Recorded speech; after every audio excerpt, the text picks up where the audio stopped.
Kristiyano, kapag nagkakasala ka, meron ka bang pakialam na ihingi ng tawad din sa Panginoon? Wala eh. Di ba? Pagyayabang mo pa nga yan eh.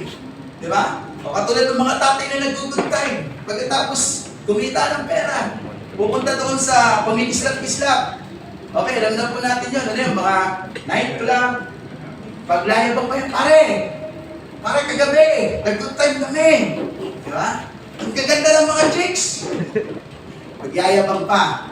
Okay, ano yung pagkakaiba? Kapag ang isang tao kasi nakakilala sa Panginoon, yung tinatawag na pagkilala mo sa kasalanan at pagkakamali mo, ang kagandahan mo doon, meron ka ng pagsubok.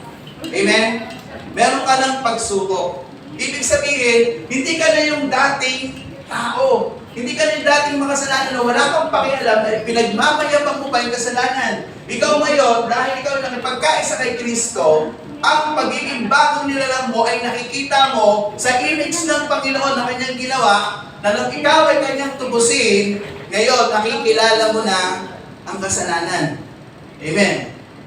Kaya ako titignan mo kung yun ikakapit mo, yung perfection, papaano naman yung 1 John 1:9? Di ba? Ano sabi doon sa 1 John 1:9? Kung ipapahayag ninyo ang inyong mga kasalanan ay tapat ang Diyos. Di ba? Na kayo ay patatawarin at lilinisin sa inyong mga karumihan o kasalanan. So, kung titignan mo yan, hindi ho naman pwede, ang Bible verse pa hindi nagbabanggaan. Tandaan po natin. May unity po ang mga talata ng Biblia. Amen. So, bakit ko po binanggit yun? Kasi tayong mga mananampalataya, andito sa mundo, may task po tayo na panatilihin po natin sa ating buhay yung tinatawag na ano po ng Panginoon sa atin, yung in-restore sa atin ng Diyos, yung ibinalik, yung holiness and righteousness. Okay. So, kailangan mabuhay tayo ron samantalang ating ipinagpapatuloy yung ipinapagawa ng Panginoon. So, bakit natin kailangan gawin yun? Para yung difference ng isang Kristiyano, ng isang mananampalataya, kumilala sa Panginoon at hindi mananampalataya, magkaroon ng pagkakaiba. Kasi kung ang ating image ay magiging katulad ng imahe nila, hindi natin sila mawiwin. Tama po ba? Kasi sasabihin ng tao, willing-witnessan mo kung pareho lang naman tayo ng ginagawa.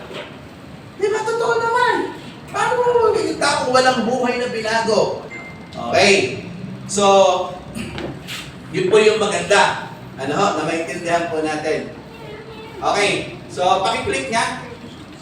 I-skip mo na yan. I-skip mo na. Yung sumunod. Okay. Yung unang bahagi po natin pag-aaralan, our life in Christ. Ano sabi niya po dyan? Those who believe and accept Christ. Yung mga naniwala, yung mga sumampalataya, yung mga tumanggap sa Panginoon. Amen.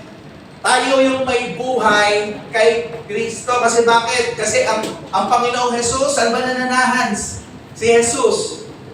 Saan nananahan? Sa mga buhay, sa puso ng mga sumampalataya. Di ba? Sabi doon sa 1 John 5, verse 12.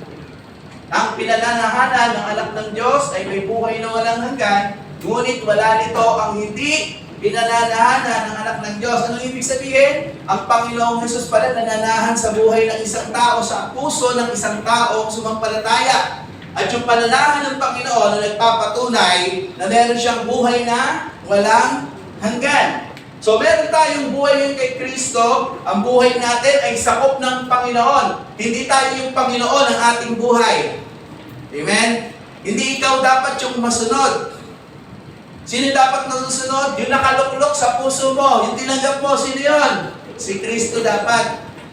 Kaya nga ang buhay natin everyday, dapat yung buhay natin is living in Christ likeness. Hindi living in word likeness. Okay. So, yun yung problema di ba? Hindi pwedeng may dual personality tayo.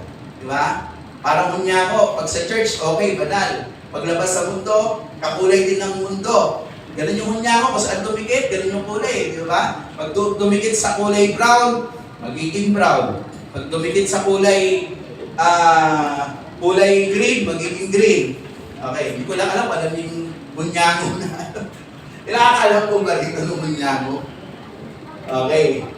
Parang ako nang nakakalam. Bunyango, tawag ko, isang uri po yung hayop.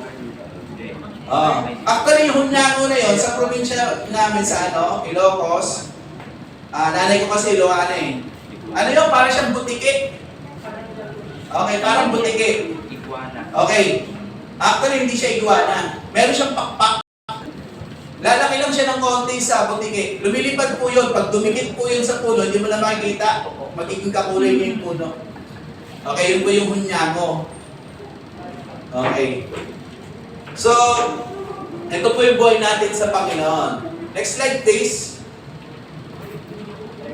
Okay, sabi niya po dyan, we have eternal security. We receive the mercy and grace of God.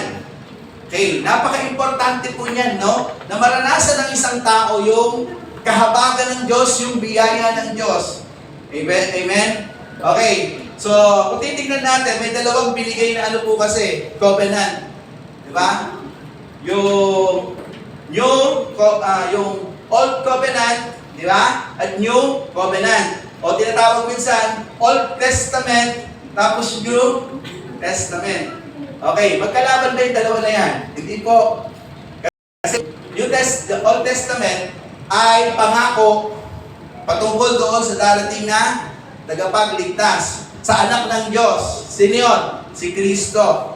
Okay, nagkaroon ng katapatan. At ang katuparan niya nangyari po doon